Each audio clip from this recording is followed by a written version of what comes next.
You're here. Good.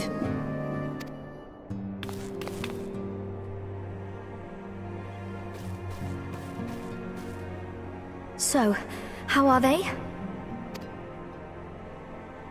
Still locked in slumber, but otherwise in good physical health. For the present, at least.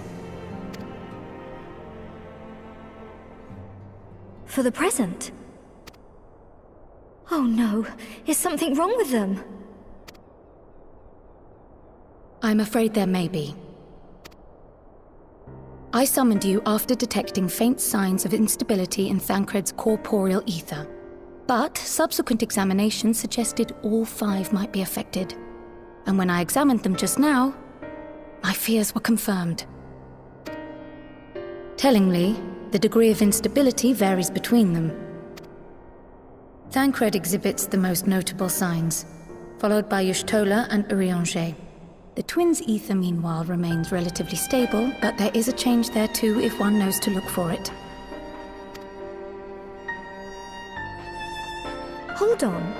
Isn't that the order they were called away in? Indeed. Which leads me to believe the instability will only increase with time. Though I can but speculate, I fear this may be a symptom of a weakening link between body and soul. By the gods! What happens if the link is broken? I cannot say for certain. This is all unknown territory to us. Yet whatever happens, it cannot be good.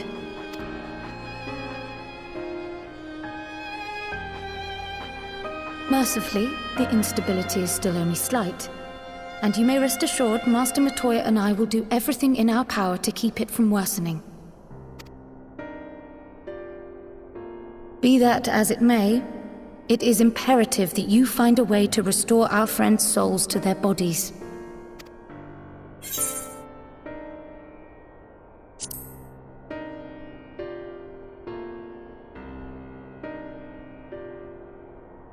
Thank you. But where's he even supposed to start? We had the greatest minds in the realm hunting high and low for an answer, and they ran out of places to look.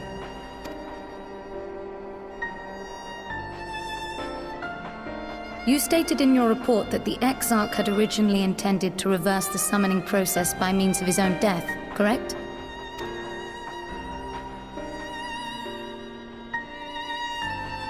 Raha always was a reckless young fool, ready to die for the first righteous cause that came along. His plan might well have worked, but I for one am glad he never had the opportunity to see it through. Even if it does mean our friends must remain stranded a while longer. There is another way, I am sure of it. And the key lies with him, with the Exarch. Pray return to the First and apprise him and the others of the situation. We, meanwhile, will do what we can from here. And, if the fates are kind, we will have good news to share upon your return.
Pray excuse my late arrival.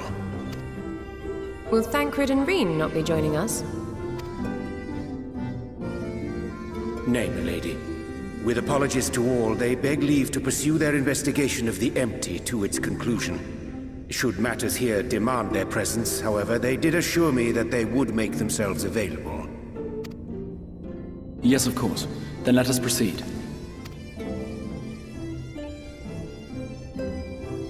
I think it best that you begin by providing a summary of Mistress Kryle's findings.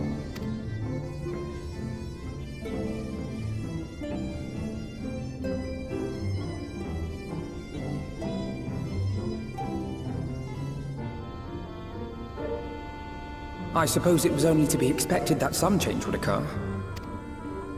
Yet our souls seem unaffected, to my eye at least. How long they will remain so is another question. Kryle is right. It is imperative we find a way to return to the source. Perhaps an explanation of the method by which I brought you here will yield some inspiration. Ere I begin, it must be noted that I am by no means a gifted mage. In order to employ powerful magics, I must rely upon the Crystal Tower and its boundless reservoirs of energy. The magic that summoned you was no exception. It is a singular spell, adapted through painstaking effort from the technique that transported me to the First. To use an analogy, it works by cutting a hole in the fabric of reality.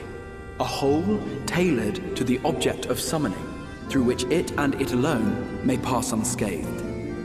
Though I succeeded in creating said hole, I failed to latch onto my intended target.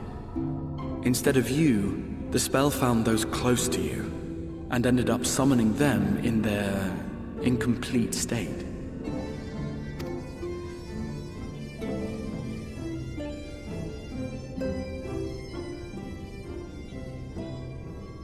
I would not soon throw my life away, not after the lengths you and yours went to save it.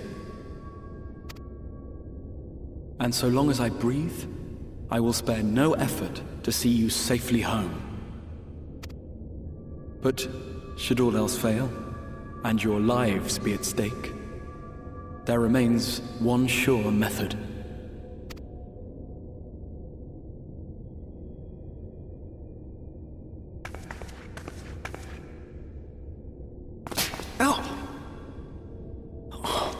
What was that for?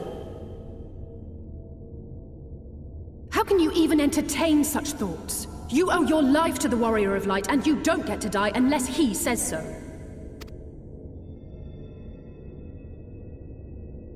Your followers await your divine judgment.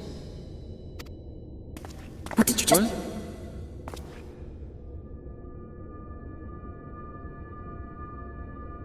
What? If the two of you have finished, perhaps we could return to our discussion? Rather than dwelling upon the multiple failed attempts at transference, I think it would behoove us to focus on the solitary success.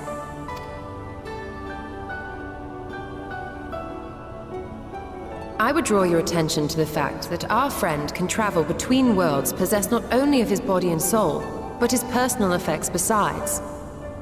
This is no different from the teleportation magics to which we are all accustomed. Magics that allow for the transportation of those inanimate objects one considers to be an extension of oneself. Are you suggesting that simply by considering us his possessions, he could carry our souls back to the source upon his person? Well, it would be nice if things were that simple for a change. But vague notions of ownership seem a rather tenuous thing to stake our lives on. So much as a moment of doubt on his part, and we'd be left floating in the rift. Milady hath the right of it. The requisite fixity of belief would be too much to ask even of our friend. Yet, were we to immure our souls within an object in his possession, mayhap then our safe passage could be assured. White Auracite would, I believe, serve as a suitable vessel for this purpose. It was conceived to imprison the massy soul of an Ascian, and should house one of ours with relative ease. We would need only to ensure our soul's safe preservation inside the stone, and identify a means by which they might be transferred back onto our vacant bodies. Soul preservation and transference. I believe I know of someone who may be able to assist us. On the far shore of the source, there stands a great palace built by the elves. It was forsaken in the wake of the flood, but a certain Numo chose to make their home there soon after. Though they have long lived as a recluse, they once occupied a place of honor in Verbert's royal court, and it is said that none in all of Norvrant is more knowledgeable than they on matters of the soul.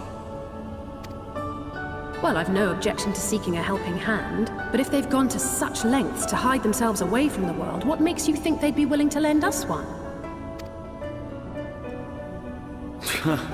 A worthy question.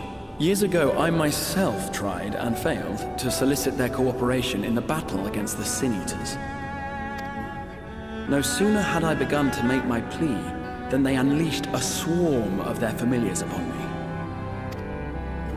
Unlike me, however, you have curried favor with the Fae folk. By that merit alone, I am hopeful that they would grant you an audience.